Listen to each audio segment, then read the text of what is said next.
పత్రంలో ఉండాల్సినటువంటి అంశాలన్నీ అందులో ఉన్నాయా?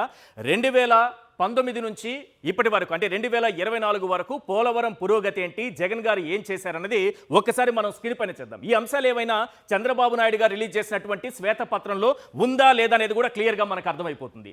ఎస్, ఈ 5 ఏళ్ల కాలంలో కరోనా 2 ఏళ్ల కాలాన్ని మినహాయించిన మిగతా 3 ఏళ్ల కాలంలో ఏం జరిగింది, లేదా మొత్తం 5 ఏళ్ల కాలంలో ఏం జరిగింది, జగన్ ఏం చేశారు పోలవరానికి సంబంధించినది ఒక్కసారి మనం స్క్రీన్ పైన చూద్దాం. అదే సమయంలో ఇవన్నీ కూడా చంద్రబాబు నాయుడు గారి శ్వేతపత్రంలో ఉన్నాయా లేదా తెలుసుకోవాల్సినటువంటి అవసరం ఉంది. పాయింట్ నెంబర్ 1, పోలవరం స్పిల్వే 48 గేట్లతో కంప్లీట్ చేసింది జగన్. మరి ఎక్కడుంది మీ శ్వేతపత్రంలో? నెంబర్ 2, స్పిల్వేలోకి నీళ్లు రావడానికి అప్రోచ్ ఛానల్ కంప్లీట్ చేసింది జగన్. మీ శ్వేతపత్రంలో ఉందా చంద్రబాబు నాయుడు గారు? Next point number 3, approach channel ద్వారా గోదావరి నీటిని మళ్లించింది జగన్. మీ శ్వేతపత్రంలో ఈ అంశం ఉందా చంద్రబాబు నాయుడు గారు? Point number 4, upper coffer dam complete చేసింది జగన్. మరి మీ శ్వేతపత్రంలో ఈ పాయింట్ ఎందుకు లేదు? Point number 5, lower coffer dam complete చేసింది జగన్. మీ శ్వేతపత్రంలో ఈ అంశం ఎందుకు లేదో సమాధానం చెప్పాల్సిన అవసరం ఉంది చంద్రబాబు నాయుడు గారు.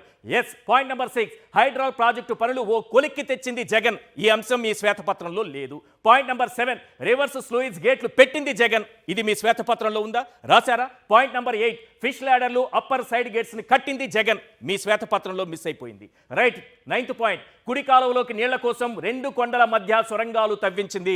మొత్తం 4 సొరంగాలు తవ్వాలి సార్. 4 సొరంగాలను తవ్వించింది జగన్.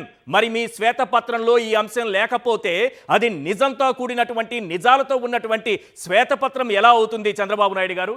నెక్స్ట్ 10వ పాయింట్, విశాఖకు నీళ్లు ఇవ్వడానికి ఇరిగేషన్ టన్నెల్. ఈ టన్నెల్ కూడా సొరంగం అనేది, ఇరిగేషన్ టన్నెల్ అనేది ఒకటి ఉంది విశాఖకు నీళ్లు ఇవ్వడానికి. ఇది మొదలుపెట్టింది 2019 తరువాతే, కంప్లీట్ అయింది కూడా జగన్మోహన్ రెడ్డి గారి హయాంలోనే. మరి ఇవేవి కూడా అక్కడ కనిపించలేదు.